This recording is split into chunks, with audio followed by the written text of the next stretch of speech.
अरे घास फूस झुरी बाँस मरइया पापा छवले छावल रही जाई हो। सभी दोस्तों को नमस्कार प्रणाम। हम धर्मेंद्र चौधरी ऑफिशियल में सभी को स्वागत है। दोस्तों आज मैं एक पिता और एक पुत्री का सॉन्ग लिखा हूँ। जब पिता पास बोल के बड़ा करता है और एक विदा करता है तो बेटी कहती है क्या, घास फूस झुरी बाँस मरइया पापा घास फूस झुरी बाँस मरइया पापा छवले छावल रही जाई है। के दे तो एक लोटा पनिया पापा के कारा के गोदिया बैठाई बहे। के धो तो एक लोटा पनिया पापा के कारा के गोदिया बैठाई बहे। बेटी कह रही किसको आप गोदी बैठाएंगे, क्यों ना कोई बेटा पानी देगा।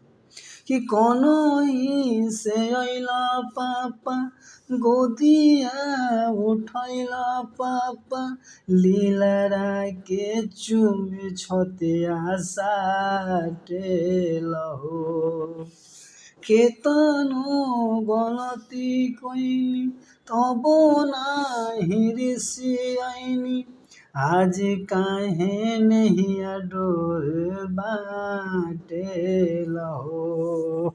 दिने दिने सयान भइनी ममता मोह कम कइनी काहे आज अखिया लोर ढारे लहो। दिने दिने सयान भइनी ममता मोह कम कइनी काहे आज अखिया लोर ढारे लहो।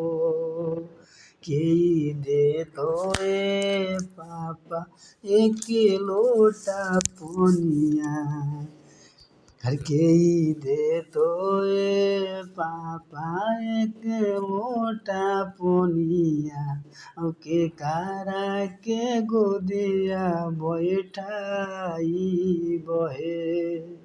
हर के करा के गोदिया बैठाई बहे। सभी दोस्तों को धन्यवाद।